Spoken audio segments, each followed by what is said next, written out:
రాష్ట్ర ప్రభుత్వంతో అంగన్వాడీ కార్మికుల చర్చలు విఫలమైన నేపథ్యంలో రాష్ట్ర వ్యాప్తంగా అధికార పార్టీ ఎమ్మెల్యేల ఇంటి ముట్టడికి అంగన్వాడీ కార్మికుల సంఘం పిలుపునిచ్చిన నేపథ్యంలో అనంతపురం నగరంలోని ఎమ్మెల్యే అనంత వెంకటరామరెడ్డి ఇంటి ముట్టడికి అంగన్వాడీ కార్మికులు బయలుదేరిన నేపథ్యంలో ఒకసారి వారితో మాట్లాడదాం. సార్ చెప్పండి, ప్రధానంగా ప్రభుత్వంతో చర్చలు ఏ విధంగా జరిగాయి? ప్రభుత్వంతో చర్చలు విఫలమైనాయి. ప్రధానంగా 16 రోజులుగా చర్చల పేరుతో కాలయాపన చేయడం తప్ప మరొకటి కాదు. ప్రభుత్వం చిత్తశుద్ధిగా వ్యవహరించట్లేదు, మొండిగా వ్యవహరిస్తోంది. ప్రభుత్వం వీళ్ళకి వేతనాలు పెంచితే నాకేంటి లాభం అనేటువంటి ప్రయత్నం చేస్తుంది. మేము ఒకటే చెప్పదలుచుకున్న, మార్చిలో జరిగేటువంటి ఎన్నికల్లో నీ ప్రభుత్వానికి ఇంటికి సాగనంపుతాం. ఇది వాస్తవం, తథ్యం. కేవలం అంగన్వాడీ టీచర్లే కాదు, రాష్ట్ర వ్యాప్తంగా ఉన్నటువంటి సిఐటి అనుబంధ సంఘాలుగా ఉన్నటువంటి 5 లక్షల మంది కార్మికులు ఉన్నారు. దాదాపు 2 కోట్ల మంది పైగా ఈరోజు ఓటర్లకు ప్రత్యేక సేవలు అందించేటువంటి కార్మిక వర్గానికి ఉండేటువంటి పరిస్థితి కొనసాగుతుంది. ఈ పరిస్థితిలో ప్రభుత్వం చర్యలు తీసుకోకపోతే మాత్రం పెద్ద ఎత్తున పోరాటం చేస్తాం. మా ఉద్యమం ఈరోజు టెంట్లో కాదు, ఇంకా ప్రజాప్రతినిధులు ఈ రోడ్ల మీదకి తిరిగి ఇచ్చేటువంటి ప్రయత్నం ఉండదు. అందుకని ఈరోజు ఎమ్మెల్యేలు ఇంటి ముట్టడి కార్యక్రమాన్ని ఈరోజు చేపట్టాం. ఎందుకంటే ఎమ్మెల్యేలు మాట్లాడట్లేదు. 4.5 సంవత్సరాలుగా విజ్ఞప్తి చేస్తున్నాం, ఎమ్మెల్యేలకు విజ్ఞప్తి చేస్తాం. అసెంబ్లీలో ఎవరు కూడా మాట్లాడేటువంటి పరిస్థితి లేదు. అందుకని అసెంబ్లీలో ఈరోజు చేతగానేటువంటి ఎమ్మెల్యేలు ఉన్నారు, అవగాహన లేనటువంటి ఎమ్మెల్యేలు ఉన్నారు. లేదా ఎమ్మెల్యేలు ఎవరైనా మాట్లాడదలుచుకున్నా ముఖ్యమంత్రి గారు మాట్లాడిచ్చేటువంటి పరిస్థితి లేదు, స్వేచ్ఛ లేదు ప్రజా ఎమ్మెల్యేలకు కూడా. అందుకని ఈరోజు చేతగానటువంటి ఎమ్మెల్యేలు రాజీనామా చేయాల్సిన అవసరం ఉంది. చేతగానప్పుడు ప్రభుత్వం నుంచి తప్పుకుంటే చేత చేసేటువంటి వాళ్ళు అధికారంలోకి రావడానికి వీలవుతుంది. అందుకని 1,06,000 మంది మహిళా ఉద్యోగుల పట్ల రాష్ట్ర ప్రభుత్వం నిరంకుశ వైఖరిని సిఐటి చాలా తీవ్రంగా ఖండిస్తోంది. ఇది సరైనది కాదు. ప్రజాస్వామ్యంలో తమ నిరసన వ్యక్తం చేయడానికి అవకాశం ఏర్పడింది. కానీ మేము ఎమ్మెల్యేలు ఇంటికి చెప్పుకోవడానికి వెళ్ళాలంటే వందలాది మంది పోలీసులు పెట్టి ఆ రకంగా ఉద్యమాన్ని అంచివేయడానికి ప్రయత్నం చేస్తోంది. మేము అడగదలుచుకున్న ఈరోజు ముఖ్యమంత్రి గారి బర్త్డే రోజు అనేక మంది ట్రాఫిక్ తీవ్రమైన జామ్ చేశారు. ప్రజా సంక్షేమానికి ఈరోజు పేరుతో ఈరోజు ప్రజలకు ఇబ్బందికరమైన పెట్టేటువంటి పరిస్థితి కొనసాగుతుంది. అందుకని ఇప్పటికైనా ప్రభుత్వం చర్చల పేరుతో కాలేపనవచ్చు. ఒకటే సమాన పనికి సమాన వేతనాలు ఇచ్చేంత వరకు మా పోరాటం కొనసాగిస్తామని ఈ సందర్భంగా హెచ్చరిక చేస్తున్నాం. 10 అంశాలపైన సానుకూలంగా స్పందించింది. కేవలం జీతాల పెంపు పైన మాత్రమే సంక్రాంతి తర్వాత చర్చిస్తామని ప్రభుత్వం చెబుతోంది. సంక్రాంతి తర్వాత చర్చిస్తామంటున్నారు. ఇప్పటికి 4 సార్లు చర్చలకు పిలిచినారు. ఈ 4 సార్లు పిలిచిన చర్చల్లో అక్కడ ఏదే కానీ మాకు సంబంధించినది డిమాండ్లు నెరవేరలేదు. మా న్యాయమైనటువంటి డిమాండ్లు మెయిన్గా 3 ప్రధానమైనటువంటి డిమాండ్లు. ఒకటి, కనీస వేతనం 26,000 ఇవ్వాలా, సుప్రీంకోర్టు తీర్పు ప్రకారం గ్రాడ్యుటీ ఇవ్వాలా, ప్రభుత్వ ఉద్యోగులుగా గుర్తించాలని చెప్పేసి 3 ప్రధానమైన డిమాండ్లు. ఆ డిమాండ్లు కాకుండా వేరే అనవసరమైనటువంటి చిన్నవన్నీ చర్చిస్తూ ఉన్నారు. చర్చల పేరుతో కాలయాపన చేస్తూ ఉన్నారు.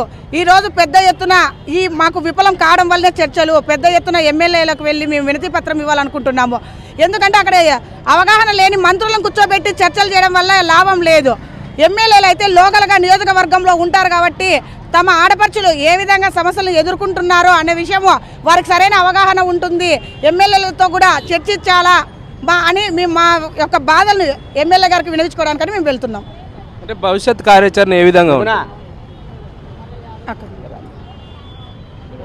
భవిష్యత్తులో ఏ విధంగా ఉంటుంది అంటే మేము మీకు సంక్రాంతి తర్వాత ఇస్తామంటున్నారు. అప్పుడు చేసే చర్చ ఏంది ఇప్పుడు జరపండి. మీరు ఎందుకు తీసుకుంటున్నారు సంక్రాంతి వరకు? ఇప్పుడు వరకు 4 చర్చలు జరిపారు కదా. 4 చర్చల్లో మమ్మల్ని ఏమైనా మెప్పించగలిగినారా? మా డిమాండ్లను ఏమైనా నెరవేర్చగలిగినారా? ఆ తర్వాత కూడా ఇదే విధంగా ఉంటుంది కాబట్టి మా సమ్మెను మేము ఆపదలుచుకోలేదు. ఇదే విధంగానే కొనసాగిస్తాము. అప్పటికి ప్రభుత్వం దిగిరాకపోతే మరింత తీవ్రతని పెంచుతామని చెప్పి తెలియజేస్తున్నాం. అంగన్వాడీ కార్మికులను అభ్యర్థిస్తున్నాము, సంక్రాంతి తర్వాత చర్చలు జరుపుతాము, ప్రస్తుతం విధుల్లోకి రావాలని ప్రధానంగా ప్రభుత్వం కోరుతోంది. మీరేం చెప్తారు?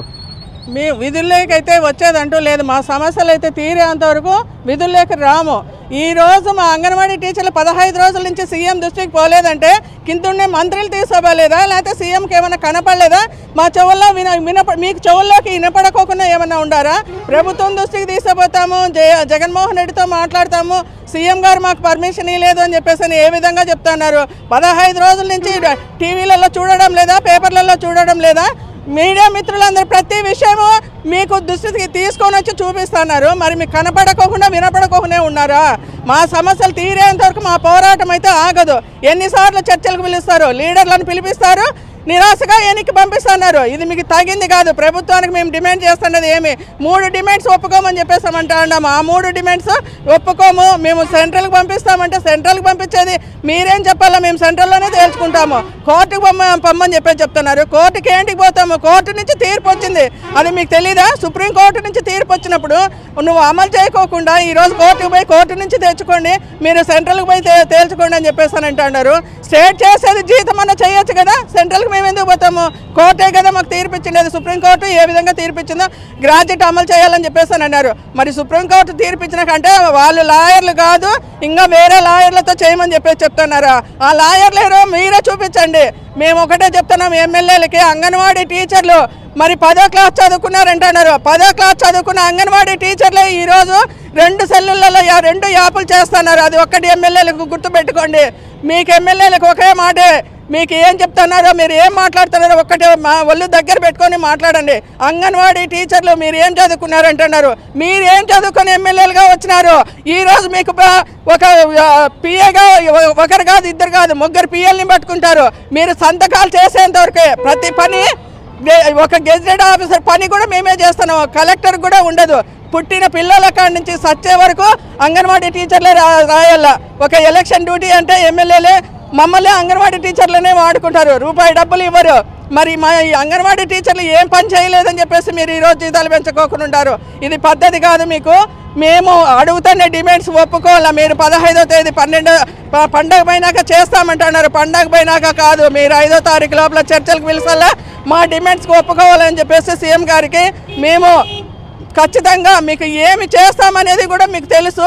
మా డిమాండ్స్ ఖచ్చితంగా ఒప్పుకోవాలని మేము ప్రభుత్వానికి తెలియజేస్తున్నాం. అయితే సంక్రాంతి తర్వాత కాదు, ప్రభుత్వం 5 లోపే చర్చలకు పిలవాలని, చర్చల తర్వాతనే అంగన్వాడీ కార్మికులు తమ న్యాయమైన డిమాండ్లు పరిష్కరించబడితేనే సమ్మె విరమిస్తామని చెప్తున్నారు. విజువల్ జర్నలిస్ట్ దాదాపుతో భరత్, RTV, అనంతపురం జిల్లా. మరిన్ని వీడియోస్ కోసం ఛానల్ ని సబ్స్క్రైబ్ చేయండి, లేటెస్ట్ అప్డేట్స్ కోసం వాట్సాప్ ఛానల్ ని ఫాలో చేయండి, అండ్ లింక్ డిస్క్రిప్షన్ లో ఉంది.